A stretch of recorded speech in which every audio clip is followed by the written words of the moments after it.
Selamat pagi Bapak Ibu semua. Oke, apa kabar hari ini? Baik. Bilang apa? Luar biasa. Ulang ya. Apa kabar Bapak Ibu hari ini? Oke, luar biasa. Oke, terima kasih, beri aplaus untuk kita semua. Oke, masih semangat ya Bapak Ibu. Mohon maaf ini sedikit mengganggu di sela-sela tugas kita membuat pedoman guru ya. Semoga dengan sharing ini sedikit memberi wawasan yang bisa kita terapkan bersama untuk sekolah kita. Nah, di sini tadi sudah disampaikan oleh teman-teman mengenai pentingnya budaya positif untuk kita terapkan di sekolah. Nah, di sini yang ingin saya sampaikan yaitu terkait dengan posisi kontrol. Nah, perlu kita ketahui Bapak Ibu bahwasanya setiap guru kita di sini ya berperan sebagai pendidik memiliki masing-masing posisi kontrol. Posisi kontrol ini ya menurut Diana Gosen dibedakan menjadi 5. Nah, monggo Bapak Ibu di sini kita refleksikan bersama-sama kira-kira kita itu sudah berada di posisi yang mana, begitu nggih? Yang pertama yaitu selanjutnya Putri Diana Gosen dalam bukunya yaitu Restitution Restruction School Discipline ya. Di sini mengemukakan bahwa setiap guru itu perlu meninjau kembali penerapan disiplin di ruang-ruang kelas kita selama ini. Nah, apakah telah efektif? Apakah posisi kita itu sudah memerdekakan anak? Ataukah memang kita itu sudah menjadikan anak-anak kita itu menjadi siswa yang mandiri seperti itu ya. Nah, mari kita refleksikan bersama-sama. Yang pertama yaitu ada posisi penghukum.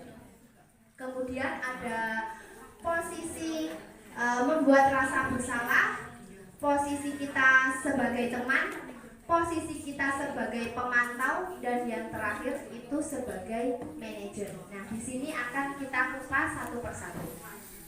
Yang pertama yaitu posisi kontrol kita bisa sebagai seorang guru, bisa kita terapkan sebagai mungkin atasan, bisa juga diterapkan ketika kita sebagai orang tua di rumah, gitu ya. Yang pertama yaitu posisi kontrol penghukum. Seorang penghukum ini ya identik dengan adanya hukuman fisik ya. Selain dengan kekerasan fisik, perlu kita ketahui bahwa Bapak Ibu bahwasanya hukuman ini juga bisa terjadi secara verbal dengan kata-kata. Nah, ini terkadang tidak kita sadari ya, kita berbicara kepada anak seperti itu terkadang tingkat sensitivitas anak itu berbeda-beda.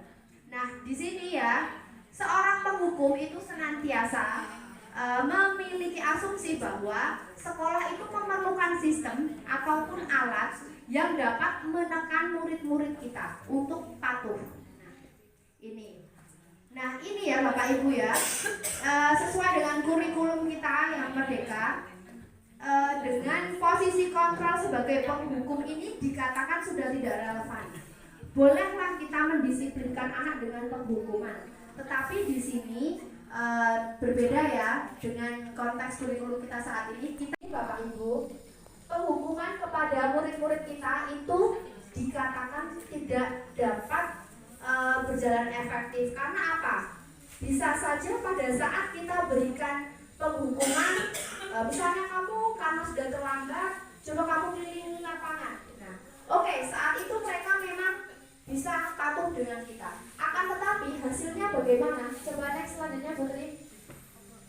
Nah, hasilnya ya bahwasanya dengan kita memberikan kata-kata yang suara tinggi, kemudian bahasa tubuh dengan mata yang melapar serta menunjuk seperti itu justru menjadikan anak menjadi pendendam.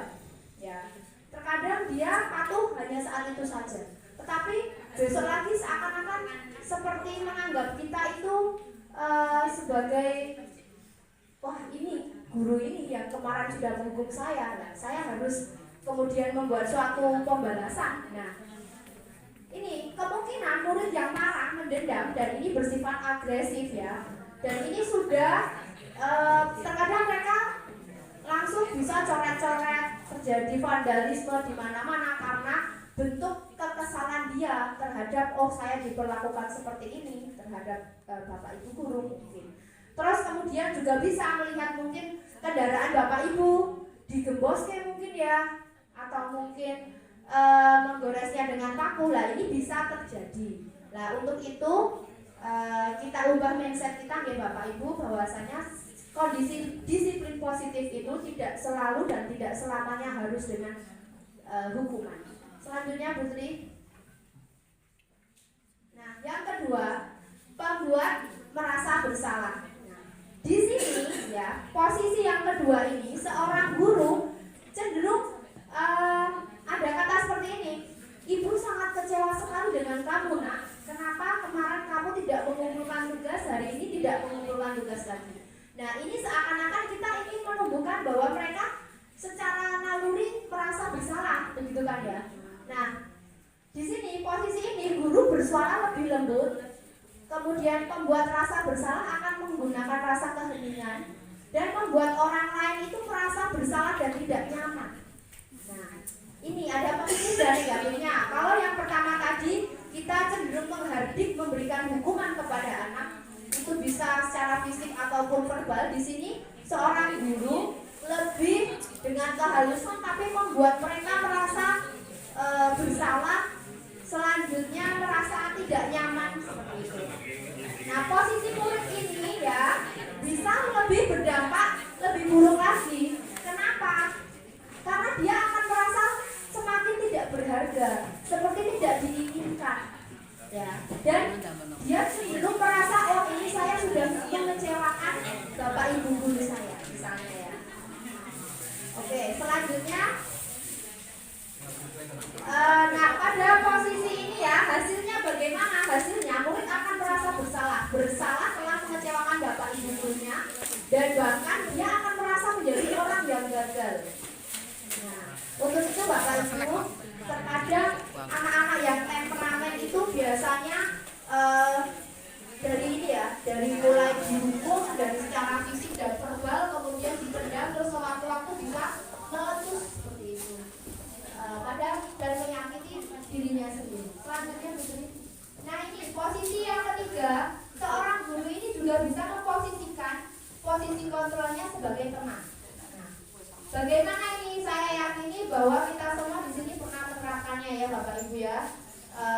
Kita merasa dekat dengan anak, membersamai mereka, menanyakan bagaimana kendala dalam pembelajaran seperti itu. Nah, di sini indikasinya apa? Indikatornya bahwa bisa berjalan menjadi dua proses ya Bapak Ibu, bisa bersifat positif dan negatif. Positifnya, anak bisa mencurahkan apa yang menjadi kendala dia dalam belajar. Nah, dan ini ya, kita juga bisa menjalin komunikasi yang baik antara guru dengan siswa. Akan tetapi dampak negatifnya apa? Dampak negatifnya terkadang anak-anak itu hanya akan menurut dan patuh dengan guru yang dia anggap akrab, begitu kan ya? Terkadang dengan guru selain yang mereka akrabi itu cuek seperti itu saja. Bahkan pernah ya Bapak Ibu, seketika saya lagi dengan Bu Tri, Bu Is, Bu Rini atau Bu Novi yang beliau guru-guru IPA, saya kan guru IPS. Ketika ketemu anak-anak IPA itu pasti dia dipanggil Putri, Bu Novi, Bu Is, gak pernah ada yang manggil Bu Ayu. Ya, karena di sini kenapa? Saya menyadari saya di sini guru IPS yang gak pernah masuk di kelas IPA. Oke, nah terkadang anak-anak itu patuh hanya karena dengan ini tadi ya, guru yang mereka anggap akrab. Jadi ada positif dan negatifnya ya Bapak Ibu ketika kita menerapkan posisi sebagai teman. Nah, oke, selanjutnya next Bu. Nah di sini kita sebagai guru hanya berperan sebagai pengawas, mengawasi mereka, bagaimana perilakunya, memantau apakah sesuai dengan peraturan dan konsekuensi tata tertib yang ada di sekolah. Nah, posisi pemantau di sini selalu indikatornya adalah menerapkan tata tertib yang ada di sekolah. Misalnya nih ya, ayo Bapak Ibu silakan dinikmati hidangannya. Kami tetap fokus ya di sini ya. Nah, pada posisi pemantau ini ya, seorang anak itu ketika membuat suatu permasalahan, mungkin dia terlambat, tidak mengumpulkan tugas, atau ada kendala lain terkait yang ada di dalam pembelajaran, seorang guru akan menekankan, Mbak, kamu tahu atau tidak bahwa sekolah kita itu tidak boleh bersepatu putih misalnya. Nah, ini seorang pemantau itu, guru ini akan selalu terkaitkan dengan adanya suatu aturan. Ya. Oke, selanjutnya Bu. Nah, murid memahami konsekuensi yang apa yang harus ia jalankan ketika sudah melanggar suatu aturan yang ada di sekolah. Guru ini tidak menunjukkan sesuatu emosi yang berlebihan. Bahkan dia juga tidak dengan emosi, tidak memberikan hukuman, tetapi lebih pada coba, kamu tahu tidak kesalahanmu, misalnya seperti itu ya.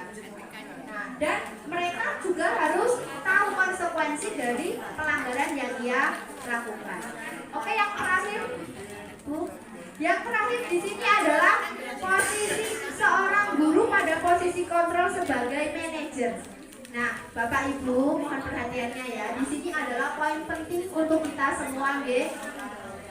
Nah, sebagai guru dari kelima posisi ini tadi ya, yang paling efektif dan direkomendasikan kita sebagai seorang guru yaitu posisi kontrol sebagai manajer. Kenapa sebagai manajer, Bapak Ibu? Kenapa? Karena dengan adanya manajer ini ya, seorang guru itu mempersilahkan murid untuk mempertanggungjawabkan apa yang dia lakukan atas perilakunya. Nah, di sini anak diajak untuk berdiskusi, merefleksikan kenapa kamu bisa terlambat, mungkin seperti itu ya. Kenapa hari ini kamu tidak mengumpulkan tugas? Nah, ada pendekatan yang dilakukan seorang guru terhadap anak. Nah, tidak hanya pendekatan saja, tetapi di sini seorang guru itu berupaya untuk memberikan suatu solusi. Nah, anak ini bisa diajak untuk berbicara apa solusi terbaik untuk mengatasi kesalahan ini. Itu. Nah, kemudian di sini penekanannya bukan pada konsekuensi, tetapi lebih pada apa? Bagaimana seorang anak ini menjadi pribadi yang lebih baik. Bukan dari konsekuensinya kamu harus lari muter lapangan, tidak, tapi bagaimana kamu ini bisa konsisten menerapkan budaya positif ini dalam keseharian. Oke, selanjutnya Bu. Nah, di sini ya, tugas seorang manajer itu bukan untuk mengatur seorang murid kita, tetapi kita membimbing agar mereka itu kembali tidak memisahkan diri dari kelompok, dari teman-temannya, tapi menjadi pribadi yang lebih baik lagi. Selanjutnya Bu. Nah, ketika posisi kontrol sebagai seorang manajer, bagaimana sikap kita? Indikatornya adalah seorang guru ini menekankan dengan suara yang halus, suara yang tulus, bahkan bahasa tubuhnya tidak kaku. Memang mencoba untuk membimbing dan mengarahkan siswa. Fokusnya, Bapak Ibu semua, fokusnya bukan pada seorang guru ya, tetapi kita fokus bagaimana seorang anak ini mencapai suatu kebahagiaan. Bagaimana seorang anak ini bisa merasakan nyaman ketika berada di lingkungan sekolah, bahkan ketika mengikuti proses pembelajaran kita. Nah, terus solusinya besok bagaimana Bapak Ibu ketika kita menemui anak kita terlambat? Bagaimana coba? Nah, ya kita menerapkan posisi kontrol sebagai seorang manajer. Ya kita tanyai dulu kenapa bisa terlambat, apa faktor pendorongnya. Kemudian kita ajak refleksi dulu, kamu tahu tidak kesalahanmu, seperti itu nggih. Dan mencoba memberikan kesempatan kepada anak kita bahwa setiap orang itu secara manusiawi pernah mengalami kesalahan, dan bagaimana seorang anak ini mampu secara konsisten menerapkan budaya positif ini.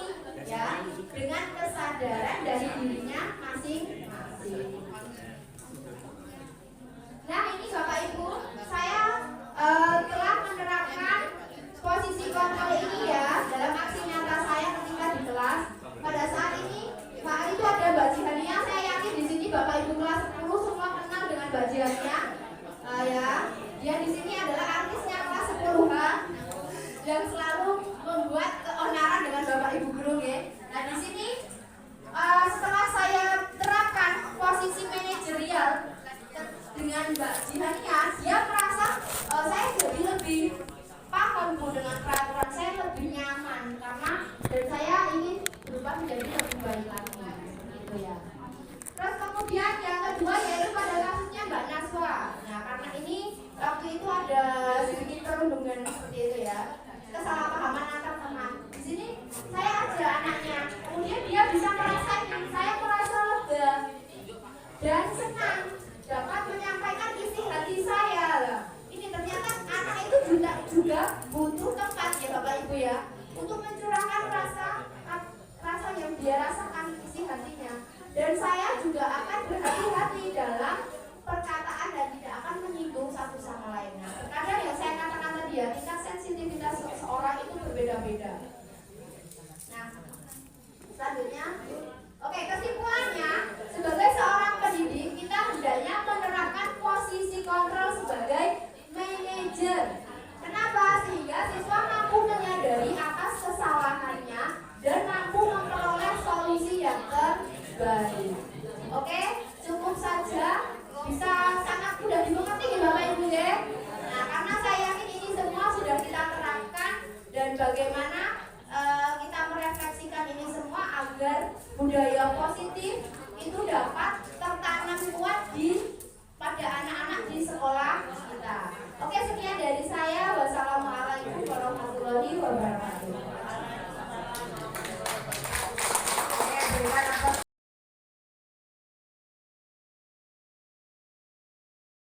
Hari ini ya, saya minta kalian menuliskan ya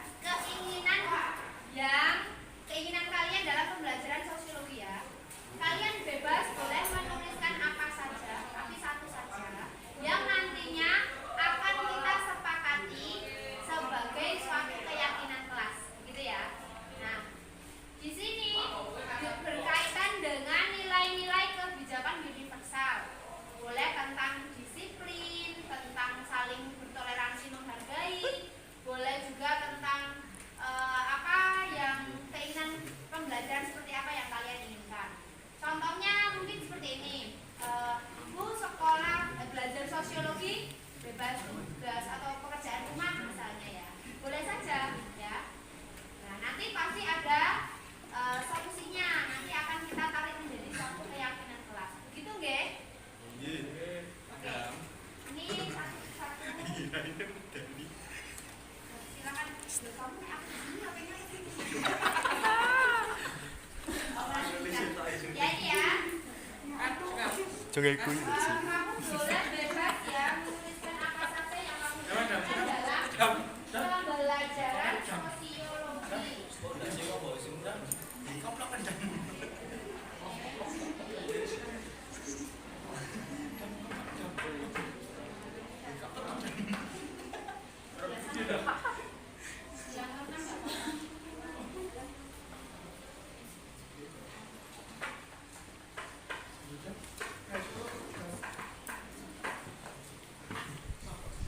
Pastikan semua anak sudah mendapatkan ya ini ya, post-itnya ya.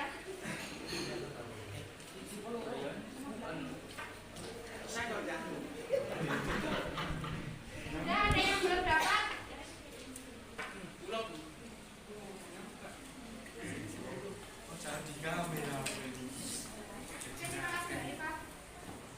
Oke, sekarang silakan kalian tulis apapun bebas ya, yang kalian ingin yakini bersama atau kita sepakati bersama dalam belajar sosiologi. Oke, yang sudah menuliskan keinginannya yang akan kita sepakati bersama, silakan ditempel di bagian kesepakatan. Ini ya, silakan. Saling bergantian saja.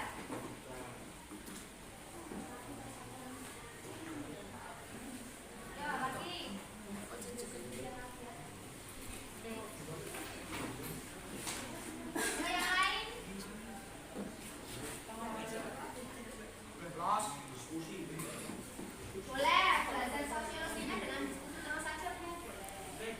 Di sini kan tujuannya pendidikan itu kan menuntun individu atau suatu pelajar siswa yang bahagia, mencapai keselamatan dan bahagia.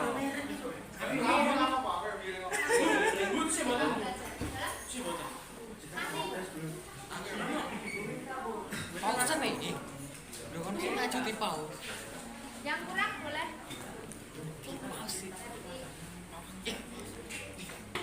Berarti pas ya? Lagi ya. Dah, Bu. Ya,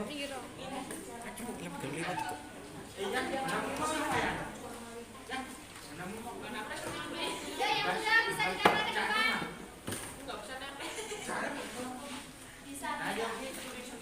Bisa nempel di sini ada double tip. Boleh ditempel lagi pakai double tip. Boleh diskusi ya.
Menggunakan HP, setuju ya?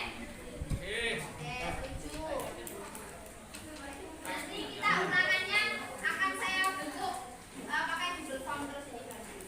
Terus tidak boleh rame saat guru menjelaskan. Oke, ini bisa diyakini semuanya ya. Saya ini menunjukkan nilai apa ini? Ketertiban. Oke, ketertiban. Diskusi saat pelajaran. Bisa ya? Nanti saat mengerjakan tugas, kalau Mas Nabil didengerin, dengarkan Mas Nabil. Saat pelajaran boleh kalian ketika ada tugas diselesaikan dengan cara diskusi, yang penting tidak rame, ya tidak rame. Paham ya? Yang penting kalian tetap menjaga kondusivitas kelas. Terus tidak ada PR tapi tugas diselesaikan di sekolah. Ini hampir semua kelas mintanya seperti ini ya. Nah ini terkait dengan kalian bisa ketepatan waktu, jadi tidak perlu ngulur waktu ya. Terus ini boleh makan permen nggak, tapi harus berbagi. Bisa. Oke, untuk keyakinan kelas ini bisa kita yakini bersama ya, nanti bisa difoto, terus ditandai bintang biar ingat. Oke, terima kasih Mas, silakan duduk. Oke, untuk hari ini apakah ada yang ingin ditanyakan? Tidak ya. Keyakinan kelas ini ya, harapannya dengan keyakinan yang sudah kita sepakati bersama, mampu menumbuhkan budaya positif, disiplin positif dari diri seorang siswa dan bisa memunculkan motivasi intrinsik. Motivasi intrinsik itu apa? Kesadaran dari dalam diri untuk mematuhi suatu aturan. Bisa diterima ya? Oke.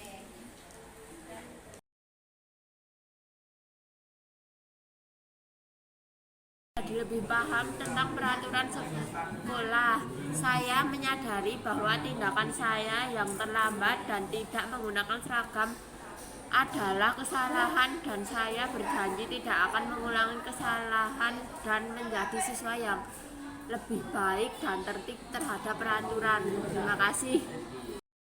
Yang pertama, pastinya lega dan senang dapat menyampaikan isi hati.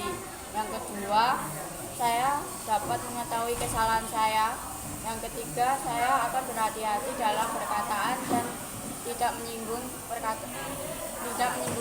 orang lain. Warahmatullahi wabarakatuh. Saya Yohanita Maharani dari SMA Negeri 1 Karangdowo, kelas 10H. Saya akan sedikit bercerita tentang pembelajaran sosiologi bersama Bu Ayu Agustina. Menurut saya pembelajarannya sangat menyenangkan dan Bu Ayu juga menerapkan disiplin positif, misalnya selalu mengingatkan siswanya untuk berpakaian rapi, siswanya menaati tata tertib sekolah, selalu berperilaku sopan dan menerapkan 3S, yaitu senyum, salam, dan sapa. Hal ini diterapkan dalam keyakinan kelas kami sehingga kami menjadi termotivasi untuk menjadi pribadi yang tertib. Terima kasih. Wassalamualaikum warahmatullahi wabarakatuh. Assalamualaikum warahmatullahi wabarakatuh. Perkenalkan, nama saya Muhammad Bayu Mukti. Saya siswa SMA Negeri 1 Karangdowo. Di sini saya akan bercerita mengenai proses pembelajaran sosiologi bersama Bu Ayu Agustina. Bu Ayu itu orang yang baik hati dan selalu ceria dalam proses pembelajaran, sehingga kami sebagai siswa menjadi lebih semangat, lebih termotivasi, dan kami bisa mudah memahami dalam pembelajaran dan materi yang disampaikan oleh Bu Ayu. Di sisi lain, Bu Ayu juga menekankan budaya positif tentang menaati peraturan sekolah seperti kedisiplinan, memakai pakaian yang rapi dan sopan, tidak berkata kasar, dan semua hal tersebut telah diterapkan dalam keyakinan kelas kami, sehingga kami menjadi termotivasi, menjadi lebih semangat, dan kami menjadi lebih terdidik dalam pengembangan karakter kami. Dan perkenalkan, saya Novia Dewi Anggasari, guru SMA Negeri 1 Karangdowo. Saya teman dari Ibu Ayu Agustina. Menurut saya, Ibu Ayu Agustina sudah menerapkan budaya positif di lingkungan sekolah. Salah satunya dengan merumuskan keyakinan kelas pada siswa. Keyakinan kelas tersebut diharapkan mampu menumbuhkan disiplin positif pada siswa. Dan siswa pun memiliki motivasi intrinsik sehingga mereka mampu disiplin, bertanggung jawab atas dirinya tanpa adanya paksaan. Semoga penerapan budaya positif di lingkungan sekolah dapat berjalan secara konsisten, efektif, dan memberi dampak positif bagi seluruh warga sekolah. Semangat Bu Ayu dalam pendidikan guru penggeraknya. Terima kasih. Assalamualaikum warahmatullahi wabarakatuh. Perkenalkan, saya Ardio Garyanta, guru mata pelajaran Bahasa Inggris di SMA Negeri 1 Karangdowo. Menurut saya, Bu Ayu Agustina memiliki visi misi guru penggerak yang berpihak pada murid dalam mewujudkan karakter murid yang berkebinekaan global. Dalam mewujudkan visi misinya, Bu Ayu Agustina menyusun prakarsa perubahan dengan penerapan inquiry apresiatif melalui tahapan bagja.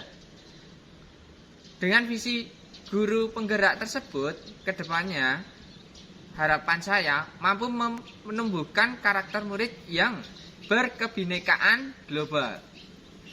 Sekian dari saya, terima kasih. Wassalamualaikum warahmatullahi wabarakatuh.